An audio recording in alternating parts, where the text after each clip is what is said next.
The cold didn't kill them first. The hunger did. For 72 days, 16 people were trapped high in the Andes Mountains. No rescue, no supplies, no way to call for help. Every sunrise brought less hope. Every sunset claimed another life. Then came a choice no human being should ever have to make. A choice that shocked the entire world. It all began on October 13, 1972. A small plane carrying 45 people, including the Old Christians rugby team, took off from Uruguay on its way to Chile. The flight was supposed to last only a few hours. Instead, it became one of history's greatest survival stories. As the aircraft entered the Andes, thick clouds surrounded it. The pilots believed they had already cleared the mountains. They were wrong. Without warning, the plane slammed into a mountain. One wing snapped off, then the other. The tail broke away. The remaining fuselage skidded across the snow before finally coming to a stop. The crash killed several people instantly. Many others were badly injured. The survivors looked around. There were no trees, no roads, no villages, only endless snow in every direction. They were stranded at nearly 3,600 meters above sea level. At night, temperatures dropped below -30 degrees Celsius. Their only shelter was the broken fuselage. Food was almost non-existent. A few chocolate bars, some wine, a handful of snacks. They divided everything into tiny portions, hoping rescue would arrive soon. Days passed. Planes flew overhead. The survivors waved and shouted. But nobody saw them. The white wreckage blended perfectly into the snow. Then they repaired a small radio. Everyone gathered around with hope. But the news crushed them. The official search had been called off. The world believed they were already dead. Now they faced a terrible reality. No one was coming. Hunger became unbearable. They tried eating leather, cotton, even toothpaste. Nothing helped.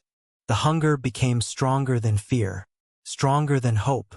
Then someone spoke about the frozen bodies of those who had died.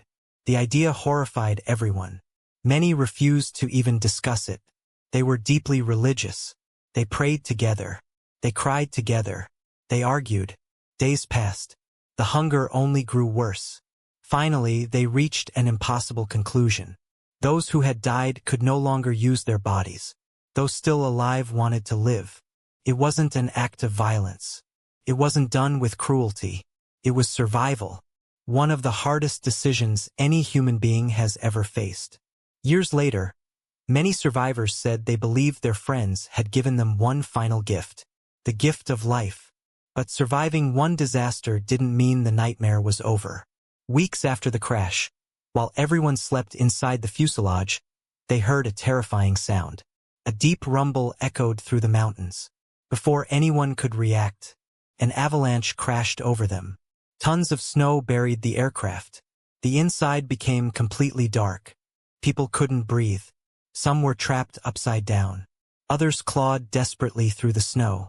Several suffocated before anyone could reach them. When the survivors finally dug themselves free, more friends were gone. Hope disappeared once again. The group became smaller, weaker, more exhausted. Still, they refused to surrender.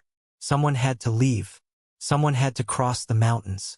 Nobody knew how far civilization was. Some believed Chile was just beyond the next ridge.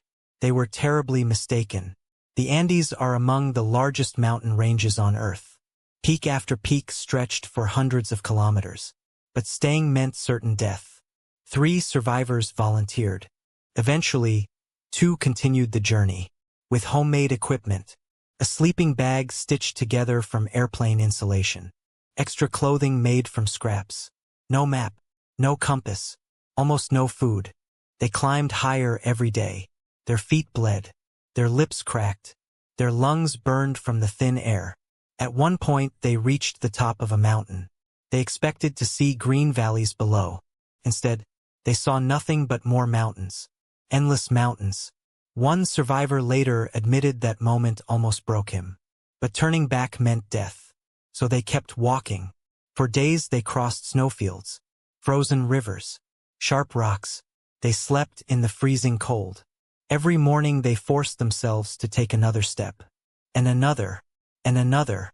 Finally, after nearly 10 days of walking, they saw something impossible. Grass, flowing water, signs of life. Soon they spotted a man on horseback across a river. The current was too strong to cross. The stranger couldn't hear them.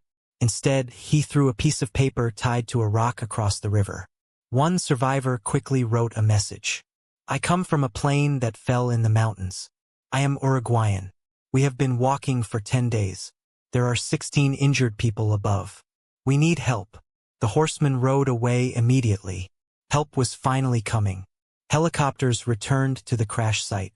One by one, the remaining survivors were lifted into the sky. After 72 unimaginable days, their nightmare was over. 16 people came home alive. The world celebrated their rescue. Then the truth emerged. Many criticized them for the decision they had made. Others called them heroes.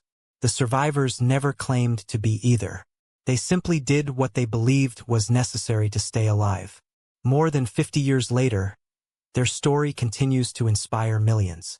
Not because of the impossible choice they made, but because they never stopped fighting. Even when the world had already buried them. Even when hope had disappeared. Even when every mountain stood against them. They kept taking one more step. Sometimes survival isn't about being the strongest. Sometimes it's about refusing to quit. Even when everything says you should.